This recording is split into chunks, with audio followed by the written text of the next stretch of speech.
खुलुमबाय स्टुडिअ दं आं राजीव बसुमतारी आरो बे समाव बर' हारिनि थाखाय मोनसे बिग ब्रेकिं आपडेट आरो जेराव बीटीसी नाङैनो मोनसे गोजोनथाव खौरां होनना बुंनांगोन। फैगौ 2025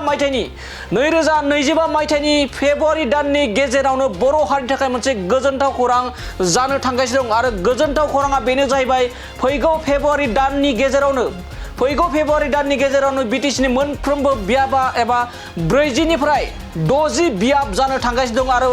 बे हाबाफारिया फैगौ 2025 मायथाइनि फेब्रुवारि दाननि गेजेरावनो जानो थांगासिनो दं। लोगोसे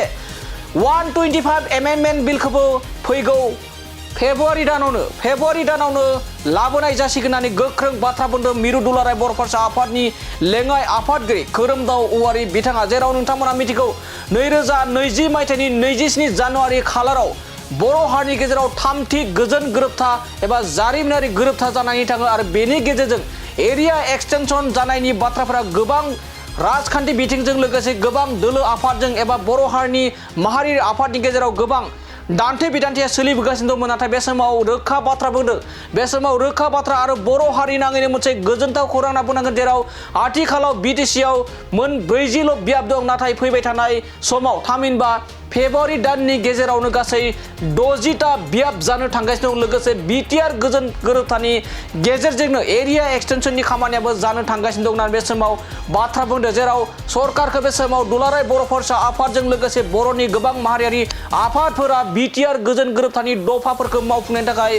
गोबां माने सरकारनि सायाव नारसिनबोबाय थानायजों लोगोसे फैबाय थानाय 2025 मायथाइनि फेब्रुवारि दाननि गेजेराव हादोरनि नखर मन्त्रि अमित शाह बिथांनि सायाव एबा बिथाङा रोखा फोरमायदों होननानै बिथाङा खौरांनि गेजेरजों फोरमायदों दि फैगौ फेब्रुवारि दाननि गेजेरावनो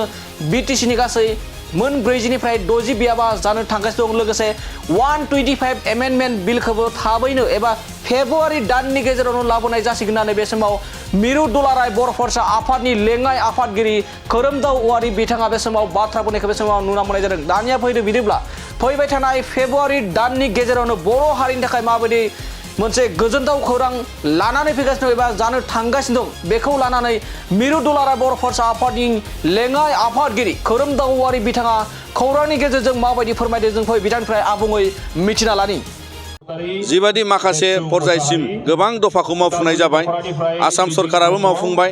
आरो बेजों लोगोसे माखासे गिदिर जि दफाफोर दंबावो, जेरै जोंहा एरिया एक्सटेनसन आरो बे एरिया एक्सटेनसना आथिखाल समाव 60 गामिया बिश्वनाथ जिल्ला आरो सनितपुर जिल्लानिफ्राय सरजाबनानै उदालगुरि जिल्लाजों दोनथ'नाय जादों। मानोना बियो जागायजेननायनि जि सोसनजानाय गामिफोर आरो बिनि उनाव जोंहा आद्रा माखासे गामि मोनबावनांगौ दङ। दा दिनै बे बिटिआर रेकर्डआ गोलाव बड'लेण्ड हालामखौ बिटिआर ओनसोलखौ दिथा होनो थाखाय सिमा खानो थाखाय बे मोनसे खाबु आरो बे खाबुखौ लानानै दिनै जोङो दुलाराय बर' फरायसाफोरा बिनि सायाव हाबा मावगासिनो दङ आरो बायदि दिनै जोंनि समस्ति बारायनाय 46 निफ्राय दिनै 60 समस्ति जानांगौ बा 60 मेम्बार जानायनि थाखाय जि लाहार फाहार भारत संबिधानाव 125 शिड्युल एमेन्डमेन्टनि कनस्टिटिउसन एमेन्डमेन्ट बियो दिनै जानो थांगासिनो दङ। फैगोन फेब्रुवारि दानाव बेखौ लाबोसिगोन। बियो दिनै भारत सरकारनि नखर मन्त्रि बिफाननि अमित शाह बिथांनियानो जोंनो फोरमायबाय आरो बिनि थाखायनो जों फोथायो जे बिटिआरनि गोहो फेहेरनाय आरो मेम्बार बांहोनाय आरो बायदि दिनैहाय गोदान प्रभिजनजों बावहाय गोहो फेहेरनायनि थाखाय हाबाफारि जागोन आरो बिटिआर रेकर्डजों फैनाय गोबां फसंथान, जोंहा उदालगुरियाव एनआइटि मोननांगौ, जोंहा बाक्सायाव सेन्ट्रेल इउनिभारसिटि जानांगौ बड'फानि मुङै आरो बायदि फसंथानफोर जायफोरखौ दिनै सेन्ट्रेल गभर्नमेन्टआ गायसननांगौ, बिनि सायाव दुलाराय बर' फरायसा आफादा जोङो नारसिनदों आरो बिथांमोनखौ फैबाय थानाय बाजेट सेसनाव उइथ बाजेट प्रभिजन बे गासै फसंथानफोरखौ जोंनो गायसननानै होनांगौनि थाखाय दिनै जोङो भारत सरकारखौ नारसिननाय जादों।